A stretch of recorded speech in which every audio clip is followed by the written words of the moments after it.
Hello everyone, I'm Lena Paniser from TSH Berkshire, and I have Millie here today with me who would like to talk to you about her experiences on our ECT programme. Welcome, Millie. So my name's Millie.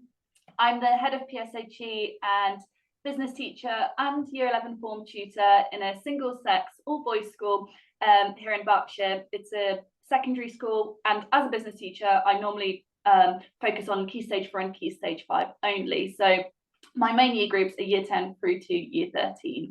So my experience on the ECT programme was really positive. I think my biggest takeaway from it was actually just getting to meet other early career teachers and just having this kind of community and being part of this kind of, I don't know, group of people that are going through the same experiences as me at the same time, going through the same challenges, going through kind of experiencing the same thing for the first time, and kind of just being able to share those thoughts and experiences with one another. And not just that, but also kind of the best practice that we've kind of established in our own classrooms and kind of sharing those, and also, you know, the kind of silly stories and the kind of things that maybe we should stay away from as well, because I think all of that is kind of the real picture of what teaching is. We're about 15 people in my group. We shared those experiences.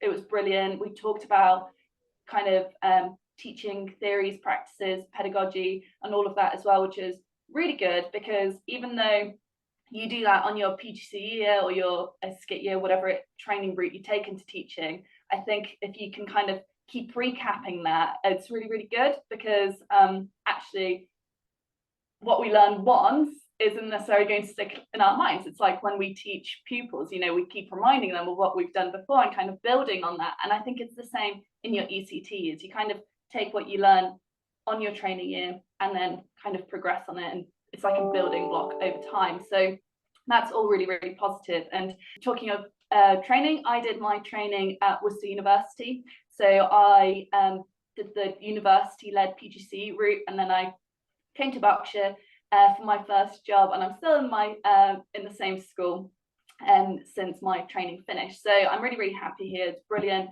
And my induction tutor, my mentor, my kind of that community that I established whilst on my ECT year is still all in place, and we're all still very close. And you know, I'm still kind of developing as a teacher now.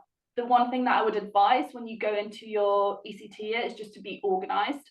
There is lots to do, and I think when you go from your training year and having, you know, a maximum of a 70% timetable to suddenly having this full timetable, lots of different classes, potentially lots of different qualifications, and think about, you need to still prioritize that time to learn and to develop yourself, as well as obviously providing that same experience to children, because you know, you've done your training, fine, you've done it, you've done a year of teaching, but actually that's not very much. So you still need to think about how are you going to continue that progress as you kind of step into your ECT years, which is why it's so fantastic that we still get that extra 2 years, that buffer, where we are encouraged to reflect on our practices. We are encouraged to try new things, and it provides you with that opportunity to think, actually, this is what's going well, this is how I need to improve, etc. Because I think probably as you kind of get into teaching and you become a more established teacher, you kind of do that automatically, but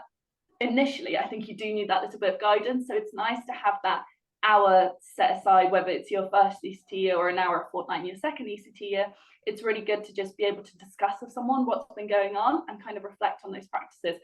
But in order to be able to do that, you do need to be organized. You need to make sure you've got the time to sit back and reflect, because I know you're going to feel as though there's a million things for you to do. You know, you've got marking, you've got books, you've got lesson planning, but that time is super important. So it's just about being organized and kind of prioritizing, I guess, sometimes yourself and kind of your growth and development as well. So that's my biggest piece of advice.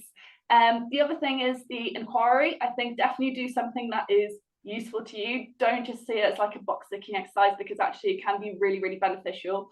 And if you pick something that is going to benefit your practice in the long term, you will actually see it as like a added value activity rather than just, you know, something that you have to do.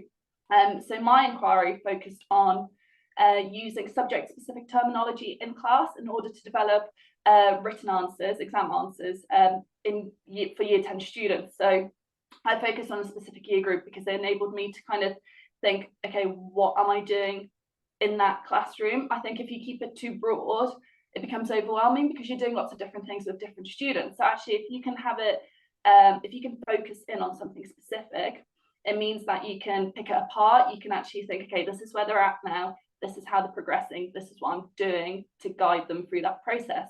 And for me, the kind of findings that I found through my inquiry, I'm still very much using the techniques today. So actually, it was super useful. I've shared my findings with other teachers in my department and even within the wider school. So I found it a really, really beneficial activity. So yeah, definitely choose something that's useful to you, something that you think will kind of benefit you in the long run, because it is really, really good. I think just be flexible. I wouldn't necessarily say trying to, I don't know, schedule to do something at the same time each week is realistic. I think, we have to be very adaptable teachers. Things come up, meetings come up. I don't know, you might need to call a parent, you might need to do X, Y, and Z. So I think just be flexible, just just work around your schedule, and don't be harsh on yourself. Sometimes there's not going to be time for everything. Prioritize what feels right for you, and just go with the flow and enjoy the most of it. Thank you very much, Millie.